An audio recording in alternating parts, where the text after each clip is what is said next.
Pasta pasta hello good morning. तर आजचा दिवस सुरू होते पोळ्यांपासून आणि ही क्लिप तुम्ही लक्षात ठेवा. ही क्लिप तुम्हाला पुढे पण बघायला मिळणार आहे. तर पोळ्या वगैरे करून झाल्या त्यानंतर मी ठरवलं की आपण बेसनचे पराठे करू मस्त नाश्त्याला. पण नंतर तो प्लॅन माझा कॅन्सल झाला कारण बेसनाला लागले होते मुंग्या. मग मी भाजीपोळी खाऊन घेतली. मला भूक लागली होती खूप म्हणून.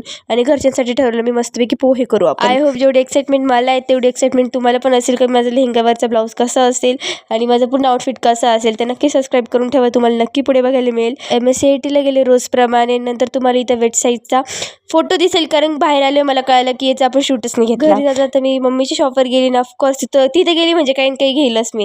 म्हणून मी पास्ता घेतला आणि तुम्हाला आता आरुची माझी बडबड ऐकते मी. ऐका पास्ता पास्ता. त्यानंतर तुम्हाला ही क्लिप का लक्षात ठेवायला लावली कारण मी पोळ्यांपासून सुरुवात केली होती व्हिडिओला आणि पोळ्यांवरच थांबले. आजसाठी एवढंच. आजचा व्हिडिओ छोटा आहे पण काय करू आज एवढंच घडलं.